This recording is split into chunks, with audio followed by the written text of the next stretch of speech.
Zone से खबर। Iran और इजराइल के बीच टकराव को लेकर बड़ी खबर आ रही है। ईरान से बड़े मिसाइल हमले के खतरे के बीच इजराइल ने आयरन डोम से भी खतरनाक एयर डिफेंस की तैयारी कर ली। इजराइल के डिफेंस मिनिस्ट्री ने लेजर किरणों से मिसाइल को गिराने वाले सिस्टम आयरन बीम के लिए 4000 करोड़ रुपए की डील कर ली है। यह सिस्टम तैनात करने में अभी 1 साल का वक्त भी लग सकता है। यानी अभी तक आयरन डोम था, लेकिन अब उसके अलावा एक आयरन बीम भी जो ये नया सिस्टम है इसके लिए 4000 करोड़ की डील को लगभग फाइनल कर लिया है। और ये सिस्टम तैनात करने में अभी 1 बरस का वक्त लगना है। लेकिन ये अब इस तरह की स्थिति से निपटने के लिए, मिसाइलों से निपटने के लिए आयरन डोम जो एक बड़ी शील्ड का काम अब तक इजराइल के लिए कर रहा था, अब उसके अलावा एक आयरन बीम के लिए डील कर ली गई है इजराइल की तरफ से।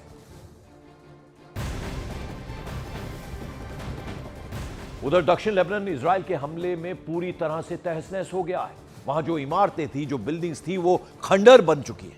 साथ ही बारूदी हमले में कई गाड़ियां भी जलकर राख हो चुकी हैं। तस्वीरें आप देखिए, पूरे इलाके में हर तरफ जहां तक नजर जाए सिर्फ और सिर्फ तबाही का मंजर है। कारों की क्या हालत है, इमारतें जमींदोज हो गई हैं, चारों तरफ मलबा बिखरा पड़ा है। आप देखिए, एक छोटी सी बिल्ली वहां पर घूमती हुई नजर आ रही है। जहां तक आपकी नजर जाए, निगाह जाए, वहां केवल और केवल मलबा बिखरा पड़ा है। मैं इस वक्त साउथ लेबनान में हूं। ये आप देख सकते हैं, ये जो गाड़ी पे बिल्ली है, शायद ये खाना ढूंढ रही है, क्योंकि जिस स्पॉट पे मैं हूं यहाँ पे इर्द गिर्द कोई भी नहीं अब रहता है। लोग चले गए हैं अपने घरों को छोड़ के और यहाँ कोई नहीं रहता है। तो शायद ये बिल्ली खाने की तलाश में है। कुछ हो सकता है इस बिल्ली को अब भूख लगी हो और शायद खाना ढूंढ रही है, लेकिन खाना यहाँ पे देगा कौन? जब मैं यहाँ पे 360 डिग्री पैन करूंगा, आपको कोई भी यहाँ पे नहीं दिखेगा, क्योंकि इस इलाके में सब लोग निकल चुके हैं। सिर्फ न्यूज़ 18 इंडिया की टीम यहाँ पे पहुंची है और मैं ये दिखा रहा हूँ कि यहाँ पे कौन सी तबाही हुई है। और आप देख सकते हैं, ये बिल्ली लगातार यहाँ पे शायद खाना ढूंढ रही है, लेकिन जो राख के ढेर में तब्दील हुई है गाड़ी, जो पूरी तरह से धमाके की वजह से, रॉकेट या मिसाइल की वजह से पूरी जल गई है, वहाँ पर इस बिल्ली को खाना नहीं मिल सकता है। जो इंसान यहाँ पे हैं, रहते थे, वो यहाँ से चले गए हैं। इन इलाकों में अब कोई नहीं रहता है। काफ़ी जानी नुकसान भी इस इलाके में हुआ है और जो लोग अभी बचे हैं वो यहाँ से चले गए हैं।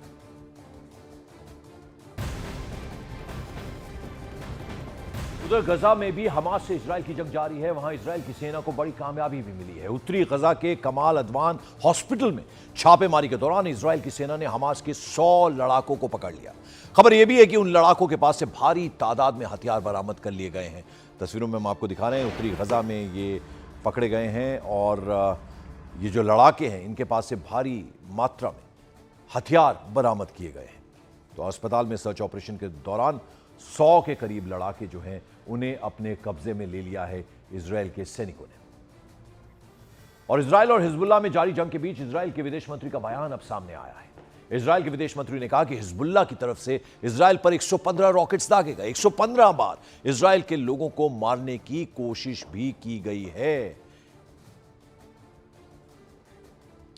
तो आपको बता दें कि इजराइल के विदेश मंत्री का यह रिएक्शन आया। इस बीच इजराइल के फॉरेन मिनिस्टर ने कहा है कि हिजबुल्लाह की तरफ से इजराइल पर 115 रॉकेट दागे गए। 115 बार इजराइल के जो सिटीजन्स हैं, जो लोग हैं, उन्हें मारने की कोशिश की गई है, यह कहा गया है रक्षा मंत्री की तरफ से। और दक्षिण लेबनान पर इजराइल लगातार हवाई हमले कर रहा है। तस्वीरें हम आपको दिखाएंगे। दक्षिण लेबनान ने नबाती से ये तस्वीरें जो हैं वो सामने आई हैं। यहां इजराइल की सेना ने जमकर बमबारी भी की है। दावों के मुताबिक इजराइल की सेना इस इलाके में 24 घंटे में 100 से ज्यादा बार हवाई हमले कर चुकी है। 24 आवर्स में 100 से ज्यादा हवाई हमले कर दिए गए हैं इजराइल की तरफ से। हिजबुल्लाह के कई ठिकानों को जबरदस्त तरीके से नुकसान पहुंचा है। अल्लाहु अकबर या हुसैन।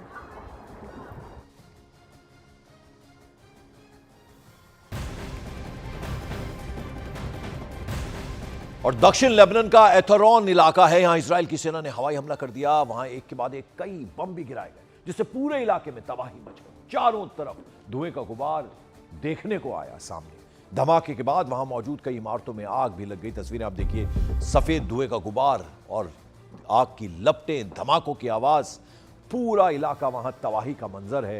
एतरॉन दक्षिण लेबनान का ये इलाका है जहां एक के बाद एक हवाई हमला इजराइल की तरफ से किया गया। दक्षिण लेबनान का ये पूरा का पूरा एरिया है जहां पर जबरदस्त तबाही देखने को मिली। तो इजराइल और ईरान इस वक्त ऐसे मुहाने पर खड़े हैं जहां किसी भी वक्त वर्ल्ड वॉर की शुरुआत हो सकती है और जंग के जो हालात बने हुए हैं उससे सुपर पावर अमेरिका टेंशन में है, क्योंकि इजराइल को अमेरिका का सपोर्ट है तो वहीं ईरान के साथ पुतिन खड़े हैं। ऐसे में हालात बिगड़ने पर यह जंग अमेरिका बनाम रूस भी हो सकती है। इजराइल का कैपिटल तेल अवीव, इजराइल का दूसरा सबसे बड़ा शहर और पोर्ट सिटी हाइफा, इजराइल का तीसरा सबसे बड़ा शहर अश्केलॉन, इजराइल का सबसे बड़ा बंदरगाह अशदोद, इजराइल का सबसे खतरनाक मिलिट्री बेस नेवातिम, नेगेव के रेगिस्तान में सबसे बड़ा शहर बीरशेबा।